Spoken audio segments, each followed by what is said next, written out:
안녕하십니까, 안현찬입니다. 자, 이번에는 부동산 투자에 대한 영상인데요. 제가 그동안 몇 차례에 걸쳐서 부동산 투자에 대한 얘기를 해왔고요. 그래서 저번 영상에서는 제가 경매, 좋은 물건을 싼 가격에 경락받으려고 참여하려고 하는 분들은 정신 나간 거다.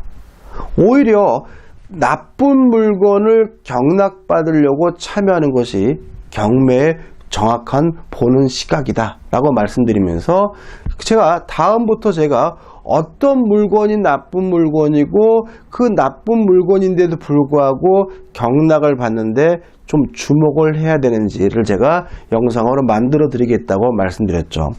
첫 번째입니다. 자, 경매, 나쁜 물건에 주목하라 1탄이거든요. 자, 어떤 물건을 처음에 설명드릴 거냐면, 자, 이런 물건입니다. 자, 건물도 갑의 것이고 땅도 갑의 것이에요. 근데 문제는 이 물건의 경매가 뭐가 나왔냐면 토지만 나왔어요. 이렇게 토지만 경매에 나오면 어떤 일이 벌어지게 되냐면, 건물은 여전히 누구 거예요? 갑의 것이지만 토지를 경락받은 사람이 만약에 을이라면 토지와 건물의 소유자가 뭐 하게 돼요? 달라지게 되거든요. 그럼 여러분들 제 영상을 통해서 공부해 보신 분들은 아시겠지만 이때 어떤 일이 발생하게 되냐면 건물의 소유자인 갑에게 법정 지상권이 발생하게 됩니다. 이 법정 지상권은요, 최단 기간을 보장하는데 이 건물이 만약에 견관 건물이면 30년이 보장이 돼요. 다시 말하면 이 땅은 경락받아봤자 30년 동안 쓸 수가 없고요. 30년 동안 건물을 철거할 필요도 없는 땅이기 때문에 이러한 토지가 경매가 나왔을 때는 아주 나쁜 물건으로 평가됩니다. 그래서 사람들이 거의 관심을 안 가져요. 관심을 안 갖기 때문에 어떤 일이 벌어지냐면 계속해서 유찰이 되는 일이 벌어지거든요. 근데 이런 나쁜 물건이 오히려 우리에게 수익을 보장해 준다는 거예요. 그래서 첫 번째 1탄으로서 법정지상권이 성립하게 되는 토지를 주목하셔야 됩니다. 그래서 실제로 요 경매에 대해서 굉장히 고수이신 분들은 법정지상권이 성립하는 토지만 찾아다니시는 분들도 우리 대한민국에 의외로 많아요. 자, 왜 이런 토지가, 이런 물건이 우리에게 수익을 보장해 주는지 한번 생각해 볼까요? 자, 예를 들어서 만약에 이 건물 가격이 1억이라고 그러자고요. 가정을 하고 땅값도 1억이라고 가정을 해보자고요. 이런 상태에서 만약에 토지만 경매가 나오면 어떤 미친놈이 이거를 1억에 경락을 받겠어요. 결국은 계속해서 시가가 1억이라 하더라도 유찰이 될 거고요. 진짜 잘 나오면 한 6천 정도면 이 땅을 경락받게 돼요. 그러면 1억짜리 땅을 6천에 경락받았다고 가정을 해볼게요. 이것도 후한 겁니다. 거의 뭐 5천, 4천까지 떨어질 수도 있어요. 유찰되기 때문에.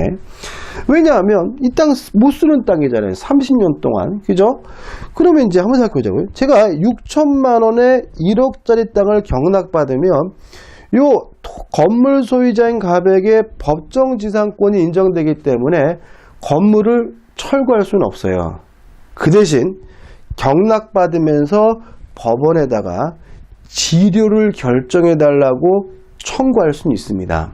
그러면 법원은 지료를 결정해 주게 되는데 지료를 결정할 때는 6천만 원을 기준으로 하는 게 아니라 일반적으로 1억을 기준으로 하겠죠. 왜냐하면 갑이 쓰고 있는 땅은 얼마짜리 땅이에요? 1억이에요.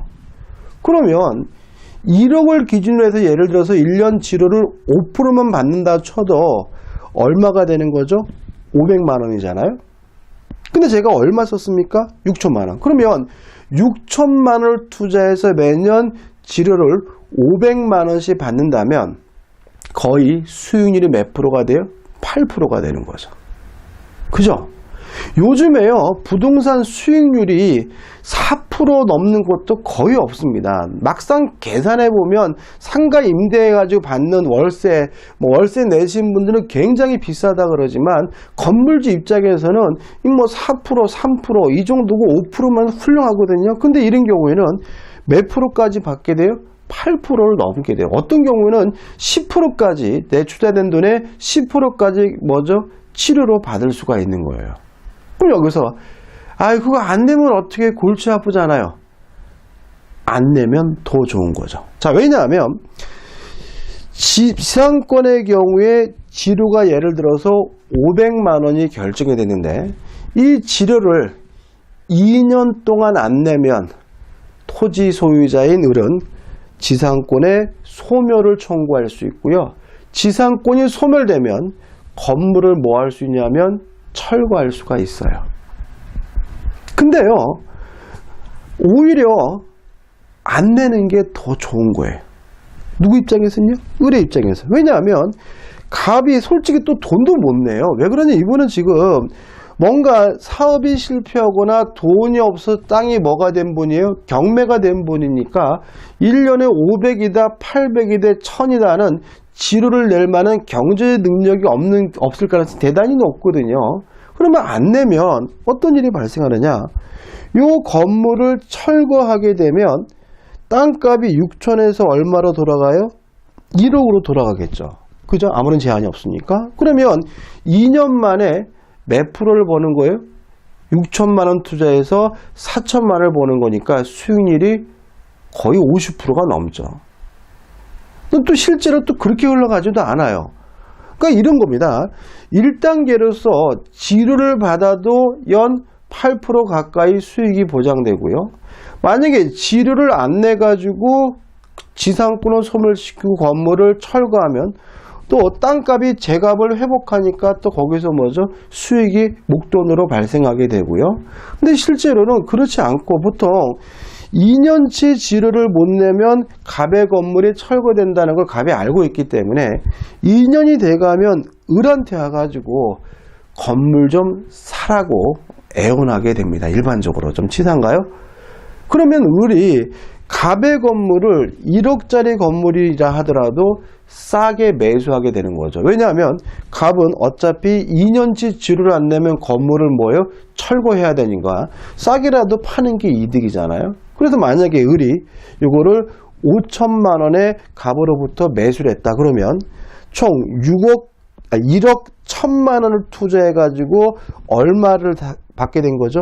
2억 원을 받게 된 거죠. 그럼 수익률이 어마어마하게 되거든요. 다시 말하면 경매를 할 때 첫 번째 테마인데 법정 지상권이 성립하게 되는 토지에 대해서 관심을 가질 필요가 있고요. 이런 것에 대해서 정확하게 판단하고 나에게 소득이 수익이 될 거라는 것을 판단하려면 어느 정도의 뭐가 필요한 거죠? 민법적 지식이 필요한 거죠. 그래서 민법 공부를 열심히 하실 필요가 있는 거예요. 자, 여기까지고요. 다음 주에도 이렇게 비슷하게 참 일반적으로 나쁜 물건으로 평가되지만 우리에게 소득을 주는, 수익을 주는 물건을 또 여러분들한테 소개를 시켜드릴 거예요. 여기까지고요. 자, 도움이 되셨다면 구독, 좋아요 부탁드리겠습니다. 고맙습니다.